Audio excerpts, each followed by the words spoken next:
Hello everyone, welcome back to Unite Coaching. In this video, we are going to see development of town. So let's start the video.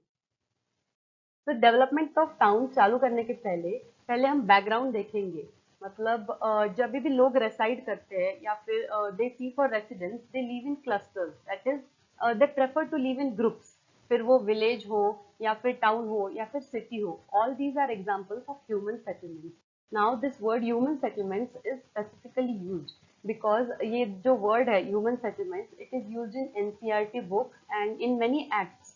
This word is directly related to development of town, इसलिए हमने ये word use किया है।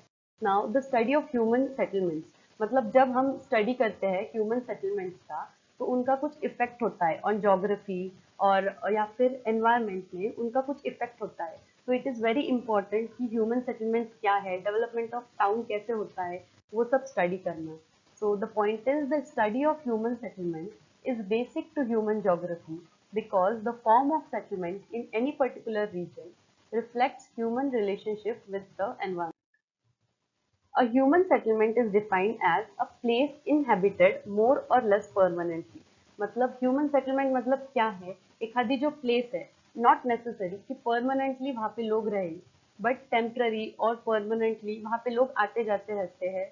मतलब कभी rent से रहते हो या फिर परमानेंटली रिसाइड करते हो वो प्लेस को, तो it is called as human settlement. The houses may be design और रीडिजाइन, मतलब कुछ लोग रह रहे हो तो they can design that house, या फिर वो कुछ देर के लिए चले जाते हैं so that they can redesign that house. Buildings में गेट अल्टर्ड, फंक्शंस में चेंज, बट सेटलमेंट कंटिन्यूज, वहाँ पे लोग हमेशा रहते हैं। That is called as human settlement. तो types and patterns of human settlements में फर्स्ट इज कॉम्पैक्ट और न्यूक्लिएटेड सेटलमेंट्स। नाउ ये वर्ड में ही उसका मीनिंग है। कॉम्पैक्ट मतलब बहुत पास पास होगा, उसमें ज्यादा स्पेस नहीं होगा। These settlements are those in which large number of houses are built very close to each other. जो भी houses built है वो एकदम एक दूसरे को चिपक के है या फिर एकदम थोड़ा सा place है उसके अंदर, so that is called as compact. जो थर्ड पिक्चर है उसमें दिखाई दे रहा है कि न्यूक्लिएटेड सेटलमेंट कैसे है, मतलब उसमें घर बहुत पास पास है, उसमें कम स्पेस है, so that is compact settlement. Such settlements develop along river valleys and in fertile plains. मतलब जहाँ पे फर्टाइल प्लेन्स है या फिर रिवर वैलीज है, वहाँ पे लोग प्रेफर करते हैं रिसाइड करना। सो दैट इज कॉम्पैक्ट और न्यूक्लिएटेड। नेक्स्ट जो है वो है डिस्पर्स सेटलमेंट्स। नाउ डिस्पर्स मतलब बिखरा हुआ। जो भी सेटलमेंट ऐसे बहुत स्पेस लेके सेटल होते हैं, that is called as disperse settlements. In these settlements houses are spaced far away and offer interspersed with fields.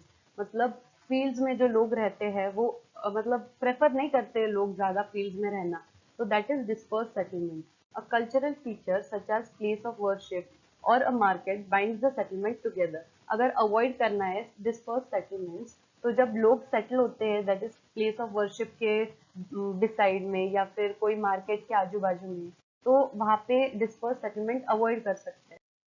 Next है linear settlements. Now linear settlements means along a line. जब settlement होता है along a line, that is road के कोई दोनों side पे या फिर रिवर के या फिर कैनाल, जो भी कोई मोड ऑफ ट्रांसपोर्टेशन के साइड में जब सेटलमेंट होता है, it is called as linear settlement. या फिर उसको हम एक कॉन्ट्रास्ट में वर्ड यूज कर सकते हैं, that is ribbon development. A linear settlement is a settlement or group of buildings that is formed in a long line. As I have told you, एक same line में जब settlement होता है, that is called as linear settlement. Many of these settlements are formed along a transport route such as roads. Roads के along जब settlement होता है, that is called as linear settlement. The linear settlement is in contrast with ribbon development, which is the outward spread of an existing town along a main street. Next is rural settlements. Now, rural settlements means most closely and directly related to land.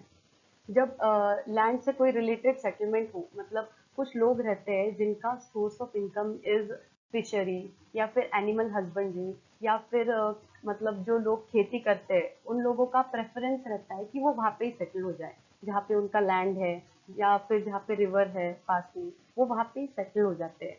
So that उनका जो journey of work है वो कम हो जाए, उनको कम time लगे, directly जब खेत में जाना हो तो तुरंत वो जा सके। तो दैट इज रूरल सेटलमेंट्स, जब वो उनके सोर्स ऑफ इनकम के पास में ही सेटल होती है, दैट इज लैंड्स में, तो उसको कहते हैं रूरल सेटलमेंट्स। या फिर जब रिवर्स के अलोंग या फिर उधर सेटल होते हैं, तो उनका जो ड्रिंकिंग का प्रॉब्लम रहता है, जो पानी चाहिए रहता है पीने के लिए या फिर कुछ अदर एक्टिविटीज के लिए, वॉशिंग क्लोथ्स, एनीथिंग एल्स, तो वो वहाँ पे सॉल्व हो जाता है। So that is called as rural settlements.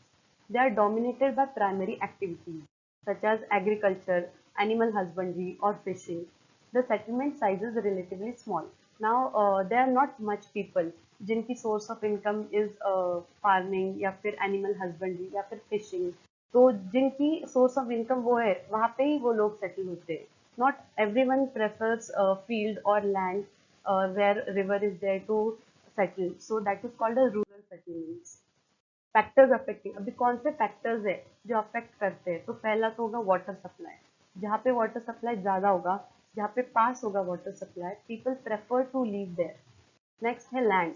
अगर ऑब्वियस सी बात है, अगर फिशिंग नहीं, अगर खेती करना हो तो वहाँ पे फर्टाइल लैंड मस्ट है, तो वहाँ पे लोग सेटल करते हैं। मतलब फर्टाइल लैंड के आसपास जब सेटलमेंट होता है तो रूरल सेटलमेंट बोल सकते हैं।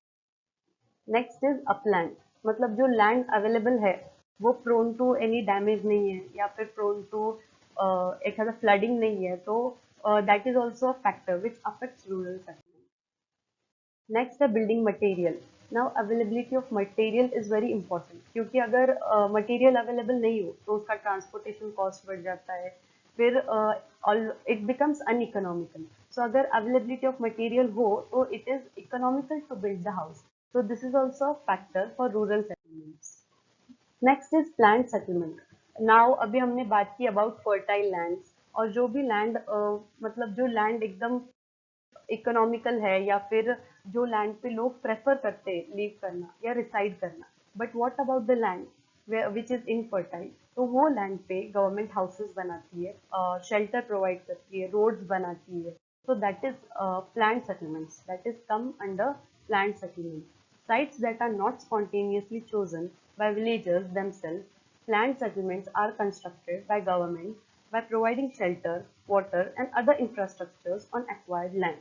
So this is planned settlement. और उसका एग्जाम्पल क्या है, you have to keep in mind the example, because अगर एग्जाम में पूछा गया कि एग्जाम्पल क्या है प्लान्ड सेटलमेंट का, so it is Ethiopia and the canal colonies in Indira Gandhi canal command area in India are some good examples. So ये जो दो नाम है, इथियोपिया एंड कैनाल कॉलोनीज, ये आपको याद रखना है। सो इन दिस वीडियो हमने डिस्कस किया types and patterns of settlement. If you like the video, please like this video. जितना शेयर कर सकते हो उतना करो. Subscribe our channel. Thank you so much for watching this video. Thank you.